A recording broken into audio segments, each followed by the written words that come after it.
આ પહેલી ટેબ્લેટ લઉં છું, આ બીજી ટેબ્લેટ લઉં છું, આ ત્રીજી ટેબ્લેટ લઉં છું, આ ચોથી ટેબ્લેટ લઉં છું, આ ચારે ટેબ્લેટ વિટામિન B12 ની ટેબ્લેટ છે અને આટલી ટેબ્લેટ એક સાથે લીધા છતાં બી મને કંઈ આડઅસર નહીં થાય એના મેઇન 3 કારણો છે. આ વિડીયોમાં જાણીશું. હું છું doctor Swapnil Shah, lifestyle wellness અમદાવાદમાં વેલનેસ ફિઝિશિયન અને ડાયાબિટોલોજીસ્ટ તરીકે પ્રેક્ટિસ કરું છું. હવે તમને નવાઈ લાગશે કે B12 દવા છે તો હું એક સાથે આ 4 દવાઓ બી લઉં છું છતાં બી મને કેમ સાઈડ ઇફેક્ટ નહીં થાય, આટલો કોન્ફિડન્સ મને મારામાં કેમ છે? કારણ કે એ કોન્ફિડન્સ એટલા માટે ડેવલપ થયેલો છે કે B12 ની જે કામ કરવાની રીત છે એ બીજા બધા કરતા અલગ છે. એક તો પહેલી વસ્તુ એ છે કે પાણીમાં ઓગળી જાય છે.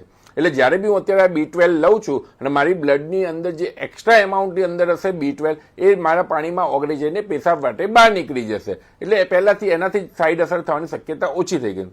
હવે ધારો કે તમે આ જ વસ્તુ વિટામિન B12 ની ટેબ્લેટ લઈ રહેલા છો, ગોળી લઈ રહેલા છો, તો તમારા આંતરડામાં એક ઇન્ટ્રિન્સિક ફેક્ટર કરીને એક તત્વ હોય છે જે B12 જોડે બાઉન્ડ થાય છે અને આખા શરીરમાં B12 ને પહોંચાડે છે. પણ એની એક લિમિટ છે, એનો સ્ટોરેજ છે. પેટ્રોલ સપ્લાયની જેમ એનું એક લિમિટ હોય છે. એટલે તમે ઘણી બધું B12 લઈ લો પણ એ જ્યારે એને ઇન્ટ્રિન્સિક ફેક્ટર નથી મળવાનું તો ઓબ્વિયસલી એ શરીરના વિવિધ અંગો સુધી પહોંચવાનું નથી. એટલે બીજું કારણ એ છે.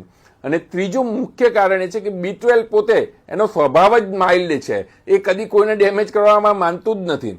હજુ સુધી કઈ એવા કેસ જ નથી નોંધાયા કે B12 ના લીધે કોઈ બહુ મોટી સાઈડ અસર થયેલી હોય. જે વિટામિન D3 કે બીજા ફેટ સોલ્યુબલ વિટામિનમાં થાય છે એવું B12 માં હજુ સુધી પોસિબલ જ નથી.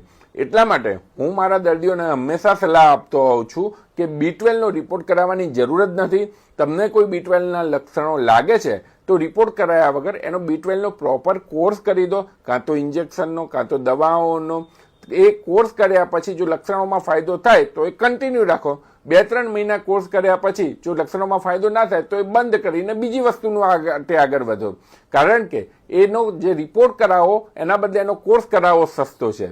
વિડીયો કેવો લાગ્યો? યુટ્યુબના વિડીયો અમારા જો હિટ નથી જતા, હિટ બનાવવાની જવાબદારી તમારી છે. જો આવું જ તમે કરશો અને થોડુંક હિટ બનાવશો તો આવા વધુ વિડીયો બનાવવા માટેની પ્રેરણા મળશે. Thank you.